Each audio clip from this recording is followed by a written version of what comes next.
सबको जय मसीह की। दोस्तों, आज मैं आपके लिए एक रहस्यमय दुनिया की कहानी लेकर आया हूं, जो आपको बहुत पसंद आएगी। इसीलिए सबसे पहले वीडियो को एक लाइक कर दो और चैनल को सब्सक्राइब भी कर लेना, ऐसे ही कहानी सुनने के लिए। चलिए कहानी को आरंभ करते हैं।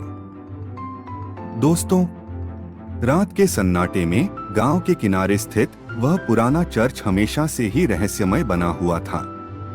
वर्षों से चर्च बंद पड़ा था और लोग उस ओर जाने से डरते थे।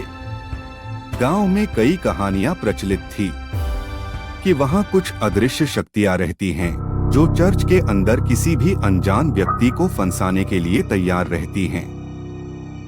चर्च की दीवारें अब जर्जर हो चुकी थी और हर दीवार पर धूल जमी हुई थी। दरवाजे पर लटकता बड़ा क्रॉस एक बार झुका हुआ सा प्रतीत होता था, मानो वर्षों से किसी ने उसकी ओर ध्यान नहीं दिया हो। लेकिन चर्च के अंदर से रात के समय कभी कभी अजीब सी गूंज सुनाई देती थी, जैसे किसी की प्रार्थनाएं अनंत काल से हवा में तैर रही हों। गांव का एक लड़का राजीव, जो साहसी और निडर था, उसने इस रहस्य का पता लगाने का निश्चय किया। गांव के बुजुर्ग उसे चेतावनी देते रहे, पर राजीव ने उनकी बातों पर ध्यान नहीं दिया। उसने ठान लिया कि वह इस रहस्य से पर्दा उठाकर ही रहेगा। एक अंधेरी रात को, जब पूरा गांव नींद के आगोश में था, राजीव ने अपना टॉर्च लिया और चर्च की ओर चल पड़ा। रास्ते में उसकी धड़कनें तेज हो रही थीं, परंतु उसके कदम नहीं रुके। जब वह चर्च के करीब पहुंचा, तो हवा में एक अजीब सी ठंडक महसूस हुई। चर्च के भारी दरवाजे को धकेलते हुए उसने भीतर प्रवेश किया। चर्च के अंदर का दृश्य उसकी कल्पना से कहीं अधिक भयानक था। बड़ी बड़ी खिड़कियां टूटी हुई थी और चांद की रोशनी उनसे होकर अंदर आ रही थी। फर्श पर धूल की मोटी परत थी और दीवारों पर बाइबल के पुराने पन्ने फड़फड़ा रहे थे।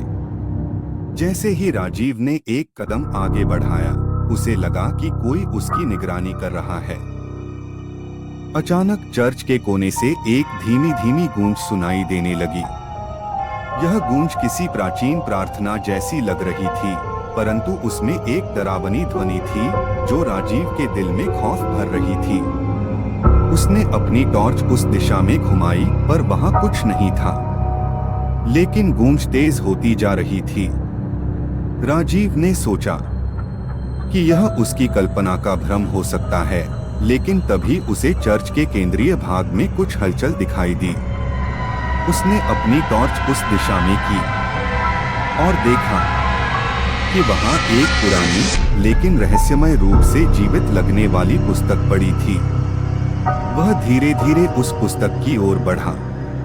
पुस्तक के ऊपर एक रहस्यमय प्रतीक बना हुआ था, जो उसे पहले कभी नहीं देखा था। जैसे ही उसने उस पुस्तक को छूने की कोशिश की, पूरा चर्च कांपने लगा। दीवारों से चिल्लाने की आवाजें आने लगी, जैसे कोई दर्द में कराह रहा हो। राजीव ने घबराकर पीछे हटने की कोशिश की, परंतु उसके पैर जमीन से चिपक गए थे। उसे ऐसा लगा मानो कोई अदृश्य शक्ति उसे अपनी ओर खींच रही हो। पुस्तक अपने आप खुल गई और उसमें से एक भयानक धुआं उठने लगा, जो धीरे धीरे इंसानी रूप लेने लगा। वह धुआं एक पुरोहित के रूप में तब्दील हो गया, जिसकी आंखें खून की तरह लाल थी और चेहरा बेहद भयावह था। उस पुरोहित ने राजीव की ओर देखा और धीरे धीरे उसकी ओर बढ़ने लगा। राजीव अपनी जान बचाकर वहां से भागना चाहता था, परंतु वह हिल भी नहीं पा रहा था। पुरोहित ने अपने हाथ उठाए और वह गूंज एक दर्दनाक चिल्लाहट में बदल गई।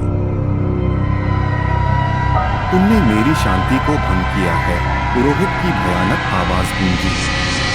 तुम्हें इसकी सजा भुगतनी होगी।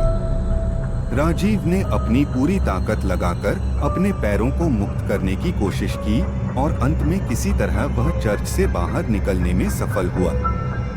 वह तेजी से गांव की ओर भागा, पर पीछे से आ रही चीखें और गूंज उसका पीछा कर रही थी। गांव पहुंचते ही वह गिर पड़ा और होश खो बैठा। जब वह जागा तो उसने पाया कि वह अपने घर में था और उसके चारों ओर गांव के लोग खड़े थे। किसी ने उसकी कहानी पर विश्वास नहीं किया, लेकिन राजीव जानता था कि उसने जो देखा वह हकीकत था। चर्च का रहस्य अब भी बरकरार था, लेकिन एक बात स्पष्ट थी, जो भी उस चर्च के रहस्य को जानने की कोशिश करेगा वह कभी सुरक्षित वापस नहीं लौटेगा।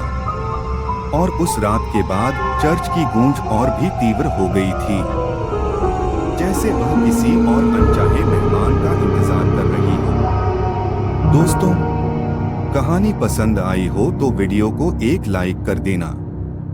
ऐसे ही कहानी को सुनने के लिए चैनल को सब्सक्राइब जरूर कर लेना। कहानी सुनने के लिए आपका बहुत बहुत धन्यवाद।